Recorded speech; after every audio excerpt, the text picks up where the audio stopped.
আমরা যিশায়া প্রবাদী পুস্তক তার 43 অধ্যায় 18 এবং 19 পদটা আমরা একটু পড়ব। সদাপ্রভু এই কথা কহেন, তোমরা পূর্বেকার কার্য সকল মনে করিও না, পুরাতন কার্য সকল আলোচনা করিও না, কারণ আমি এক নতুন কার্য করিব, তাহা এখনই অঙ্কিত হইবে। হালেলুয়া। আর আমরা দেখতে পাচ্ছি এখানে বিশ্বাসীরা এসেছে, প্রভু তাদের জীবনে কাজ করেছেন 3 মাস ধরে, না 3 বছর, তাই তো? কত কষ্ট মাঝে মধ্যে আমাদের সঙ্গে উনি শেয়ার করতেন, কত কষ্ট, কত যন্ত্রণা, কত দুঃখ, এবং যখন খারাপ খারাপ কথা বলে দুঃখ কষ্টটা আনন্দে পরিপূর্ণ হবে, তাই তো? আর প্রভু তার দুঃখ দূর করে দিয়েছে যখন নাতিটা তাকে ডাকছে, তাই তো? ছেলে যখন মার কাছে ডাকছে আর যখন খেতে দিচ্ছে, তখন কত একটা আনন্দের বিষয়। Hallelujah, hallelujah.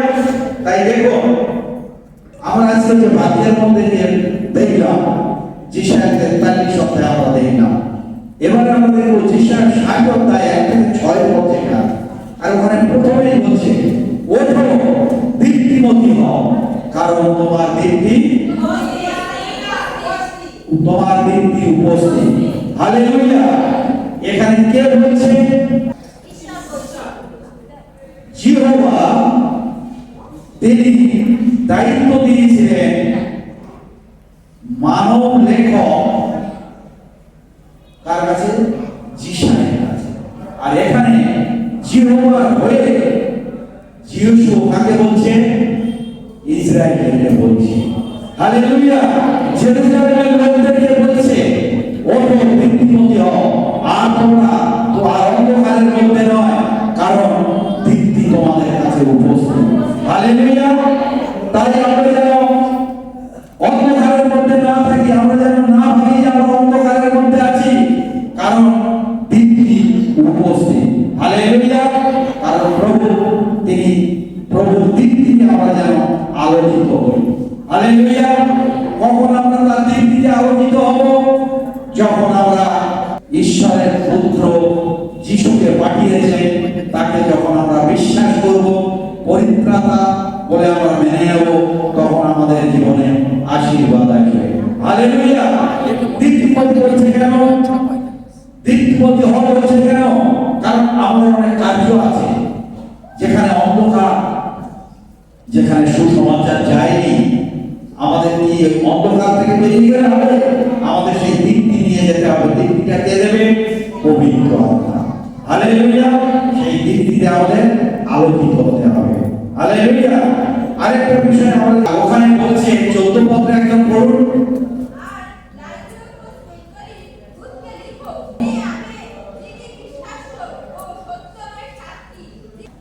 হালেলুয়া। বলছে, আমি জানি তুমি কেমন, তুমি না শিখো আর না করো। হালেলুয়া। তুমি এমন একটা জায়গায় আছো, আমার মনে হচ্ছে যে আমি তোমাকে বহন করে দেব। হালেলুয়া। আচ্ছা, বহন করা মানে কি? বহন করা বয়ে নিয়ে যাওয়া। বহন করা কি? ত্যাগ করা, বের করে দেওয়া। হালেলুয়া। বহন করার অর্থ কি হচ্ছে? বের করে দেওয়া, ত্যাগ করা মানে বের করে দেওয়া। হালেলুয়া। আমরা এখানে প্রায় বাপ্তিস্ম নিয়ে প্রভুকে গ্রহণ করেছি, তাই না? কয়েকজন হয়তো বাকি আছে, কিন্তু একটা জিনিস আমাদের বুঝতে হবে, খ্রিস্টের আত্মা আমাদের আছে তো। এখানে কাদের কথা বলছে? নামধারী খ্রিস্টানদের কথা বলছে। খ্রিস্টকে গ্রহণ করেছে, খ্রিস্টের সঙ্গে তাদের কোনো সম্পর্ক নেই। কাদের সঙ্গে সম্পর্ক? জগতের আচার আচরণ, জগৎ যা করছে তার সঙ্গে মেতে উঠেছে। তাদেরকে বলছে, এই নামধারী খ্রিস্টানদেরকে বলছে, আমি জানি তুমি কেমন, তুমি না ঠান্ডা আর না গরম। হালেলুয়া। এখানে যে মণ্ডলীর কথা বললেন, ওই মণ্ডলীকে উদ্দেশ্য করে তাদেরকে বলছে, তারা কি করতো? নামধারী খ্রিস্টান, তারা জগতে যা যা করছে তারাও সেইগুলো করে বেড়াতো। তাই আমাদের আমাদেরকে সতর্ক করছে। আজকে এই 2026-এ সতর্ক করছে, বলছে মন পরিবর্তন করো। তুমি হয়তো ভাবছো আমি ধনী ব্যক্তি, আমার ব্যাংকে অনেক টাকা আছে, আমি ধনবান, সেই কথা দেখা আছে তো? হালেলুয়া। সর্বপ্রথম বলছে ওগুলো কিছু নয়, তোমার মতো ভাগ্য লোক আর কেউ নেই। হালেলুয়া। কে বলছে? সৃষ্টিকর্তা নিজেই বলছে তুমি দুর্ভাগ্য, তুমি এক দুর্ভাগা। হালেলুয়া। হ্যাঁ, গরিব, হ্যাঁ তুমি দরিদ্র অন্ধ। হালেলুয়া। এই যে বলছে আমি বহন করে দেব, ত্যাগ করব। আমরা আদি পুস্তক পড়েছি, যেটা কিনা সেই রাজা শাউলের কথা আমরা জানি। ঈশ্বর তাকে মনোনীত করেছিলেন, ঈশ্বরের কথা যখন না শুনলো তাকে কি করলো? বের করে দিল। সে অসহায় হয়ে পড়েছিল, তার পরিবার সে কি হলো? মারা গেল। তারপর আমরা এই শিক্ষণের কথা জানি কি? খুব শক্তিশালী, তাই তো? তাহলে দেখুন লাস্ট পর্যন্ত কি বলছে? বলছে প্রভু বিনয় করি আর একটা মাত্র সেই শক্তি আমাকে দাও। তার শক্তি দিয়েছিল, কিন্তু সেই শক্তিটা অপব্যবহার করেছিল, তাই তাকে কি করা হয়েছিল? তাকেও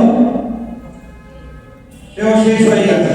তাই একটা বিষয় আমাদের জানতে হবে, প্রভুর হাতের নিচে যেন আমরা থাকি। হালেলুয়া। যদি তিনি বহন করে দেন, অর্থাৎ তিনি যদি তাড়িয়ে দেন, বলছে আমার সঙ্গে তোমার কোনো সম্পর্ক নেই, তখন আমাদের অবস্থাটা কি হবে? আমাদের শৌরের মতো অবস্থা হবে, শিক্ষণের মতো অবস্থা আমাদের হবে। হালেলুয়া। আর যদি তার সঙ্গে থাকি, তার বাক্য যদি মেনে চলি, তাহলে আমাদের ইয়োবের যত সমস্যা আসুক না কেন, ইয়োব শেষ পর্যন্ত তিনি আশীর্বাদ লাভ করেছিলেন। হালেলুয়া।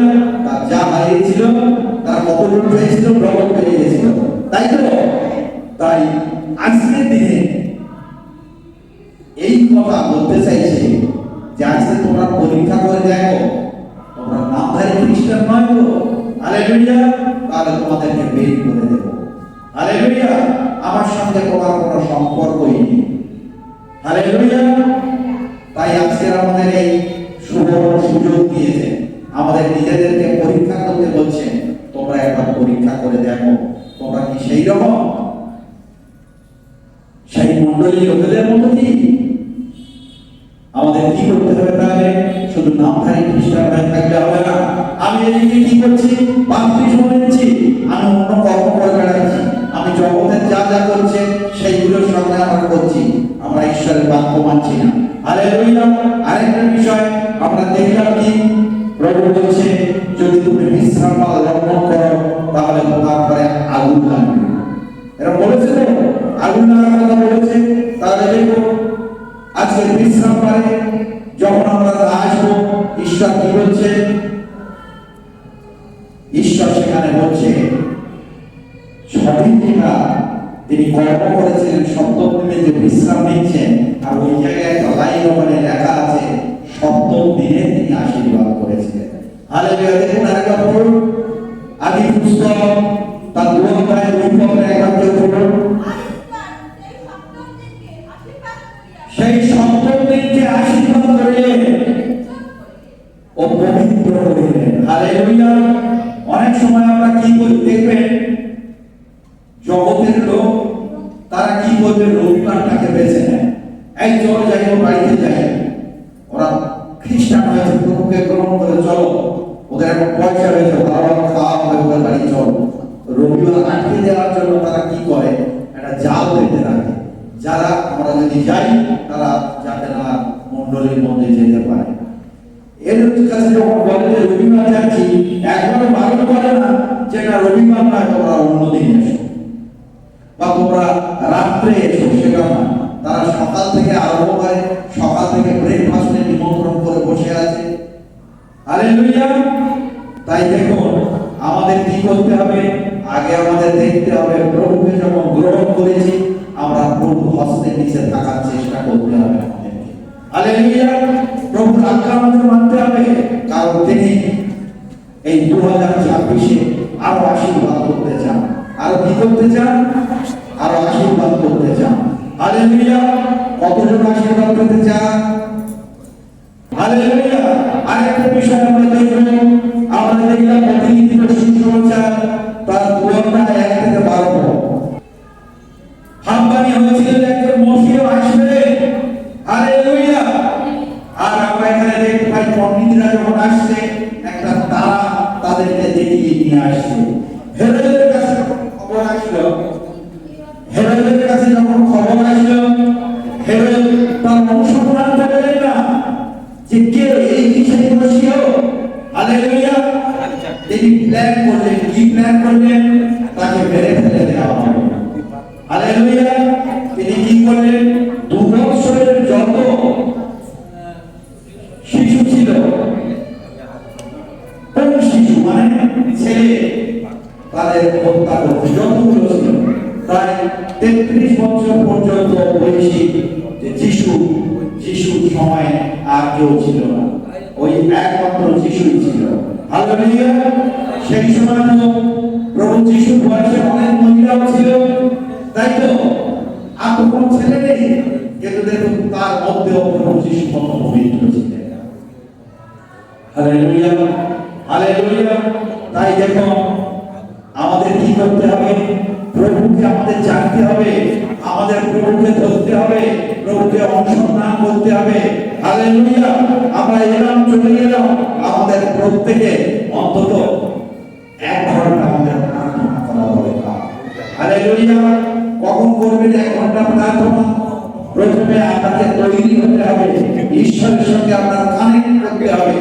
কারণ আমি যদি বলি পুরো 1 ঘন্টা আমি এটাই করবো, প্রার্থনা করবো, আপনার বসতে বসতে প্রভুর সঙ্গে কানেক্ট করতে করতে মন ঠিক করতে ওখানে 45 মিনিট চলে যাবে, কারণ 1 ঘন্টা বলে হয়ে যাবে, হালেলুয়া, হালেলুয়া। তাই আমাদের কি করতে হবে? আমাদের প্রভুর কাছে আরো যত বেশি প্রার্থনা করব, যত বেশি প্রভুর সঙ্গে থাকবো, সময় কাটাবো, প্রভুর সঙ্গে আমরা কথা বলতে পারবো, হালেলুয়া। প্রভুর সব আমরা শুনতে পাবো, প্রভু আমাদের গাইড করবে আমাদের কি করা দরকার, হালেলুয়া। প্রভু আমি বিপদের মধ্যে আছি, আমার কি করতে হবে, আমি কি করবো, আমি অসহায় হয়ে যাচ্ছি, হালেলুয়া। এখানে সাক্ষ্য দিলেন 3 বছর উনি বাক্যের মধ্যে ছিলেন, সেই বাক্যগুলো তুলে তুলে উনি বলতেন, পবিত্র আত্মা ওনাকে জানাতেন কোন বাক্যটা বলতে হবে, হালেলুয়া। শুধু অপেক্ষা করেছিলেন। আমাদের জীবনে যখন এরকম সমস্যা আসবে আমাদের কি করতে হবে? আমাদের অপেক্ষা করতে হবে, আমাদের প্রভুকে ধরে রাখতে হবে যে না, প্রভু আমাদের এটা ঠিক করে দেবেন, হালেলুয়া।